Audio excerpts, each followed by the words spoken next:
ہم دو بھائی ہیں،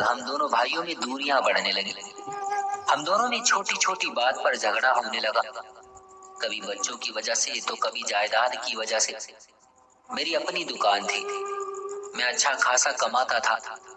میری پتنی نے مجھ سے کہا ہم الگ رہیں گے، تمہارا بھائی اور اس کی پتنی بچے ہم پر بوجھ ہیں، وہ ہماری ساری کمائی کھا جاتے ہیں۔ بھائی نے گائے بھینس رکھی ہوئی تھی، بھائی ان کا دودھ بیچ کر گزارا کرتے تھے۔ میں نے اکڑ اور غصے میں بھائی سے کہا، دیکھو بڑے بھائی، تم کام کاج تو کچھ کرتے نہیں، میں تم کو بڑا سمجھ کر آج تک سب برداشت کرتا رہا، میں اب تمہارے ساتھ نہیں رہ سکتا۔ بھائی مسکرایا، اچھا چھوٹے، کوئی بات نہیں، اگر تو الگ ہونا چاہتا ہے تو کوئی بات نہیں، بتا کہاں دیوار دینی ہے۔ میری پتنی میرے پاس آئی، بڑے کمرے ہم نے لے لیے، مستری لگایا، دیوار بن گئی، بھائی الگ ہو گیا۔ میں اور میری پتنی الگ میں خوش تھے۔ شکر ہے جان چھوٹ گئی۔ میری پتنی پاس بیٹھی آ کر بولی، دیکھو اب ہم آزاد ہیں، اب ہم جو دل چاہے کریں گے۔ میری پتنی نے مجھ سے نئی گاڑی کی فرمائش کی، میں نے گاڑی لے لی۔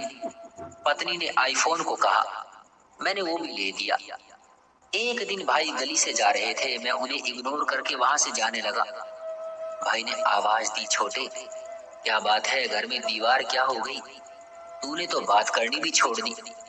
میں نے جان چھڑاتے ہوئے کہا، کچھ نہیں بھائی، وہ بس میں تھوڑا جلدی میں تھا۔ بھائی نے میرے کاندھے پر ہاتھ رکھا، چھوٹے خیال رکھا کر اپنا۔ اور وہ مجھ سے اور کچھ بھی کہنا چاہتے تھے، میں ان کی باتوں کو اگنور کر کے وہاں سے چلا گیا۔ میں انجان تھا بھائی کے حالات سے۔ بھائی کا چھوٹا بیٹا بہت بیمار تھا، بھائی کے حالات بھی ایسے نہیں تھے کہ اس کا علاج صحیح سے کروا سکتے۔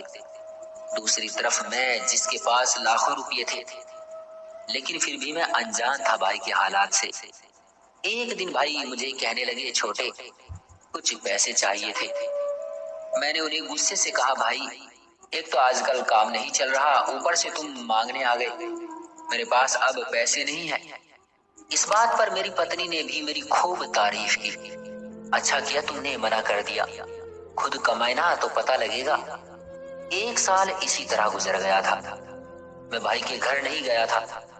بھائی کے حالات بہت خراب ہو گئے تھے، میں انجان تھا۔ حالات یہ تھے کہ بھائی نے کسی سے ادھار لیا ہوا تھا، ادھار والا گھر آیا، بھائی کو گالیاں دی، انہیں بہت بے عزت کیا۔ محلے والوں نے مجھے بتایا کہ بہت مارا بھی تھا ان لوگوں نے بھائی کو۔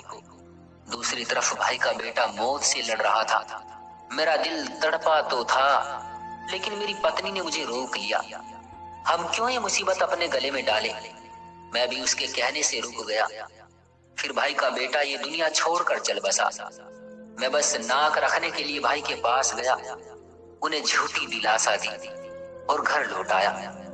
بھائی سمے سے پہلے ہی بوڑھا ہو گیا تھا، بال سفید ہو گئے تھے۔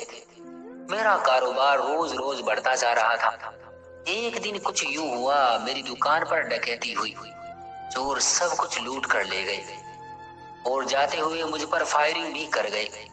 مجھے 2 گولیاں لگی، ایک سینے پر اور ایک پیٹ پر۔ میں موت کے قریب تھا۔ بازار کے لوگ اکٹھے ہو گئے، مجھے اسپتال لے گئے۔ میری 3 بیٹیاں اور ایک بیٹا تھا۔ میں مرنے سے پہلے اپنے بچوں کے بارے میں سوچنے لگا، ان کا کیا ہوگا، میرے بعد میرے بچوں کو کون سنبھالے گا، میری 3 بیٹیاں، ان کا سہارا کون بنے گا۔ میری بند ہوتی آنکھوں کے آگے اندھیرا چھانے لگا۔ مجھے جب ہوش آیا تو میرا بوڑھا بھائی میرے پاس بیٹھا تھا اور میرے بچے بھی میرے پاس ہی بیٹھے تھے۔ میں نے آنکھیں کھولی، اپنا ہاتھ ہلانا چاہا، لیکن میرا جسم سن ہو چکا تھا۔ ڈاکٹر کہہ رہے تھے بہت سی نسیں کٹ گئی ہیں، سمے لگے گا ٹھیک ہونے میں۔ میں نہ چل سکتا تھا اور نہ اٹھ سکتا تھا، میں صرف ان کو دیکھ اور سن سکتا تھا۔ میں ایک زندہ لاش تھا۔ میں بھائی کی طرف دیکھ رہا تھا۔ بھائی نے جیب سے پیسے نکالے اور ڈاکٹر کو دیے، یہ لو پورے 3 لاکھ روپے ہیں، اب آپ ان کو گھر لے جائیں اور میڈیسن دیتے رہے۔ گھر پہنچ گئے، میرے بچے بھوکے بیٹھے ہوئے تھے۔ میں نے پتنی کو آواز دی، پوجا کچھ پکا بچوں کے لیے، بچوں کو بھوک لگی ہے۔ میری پتنی خاموش تھی۔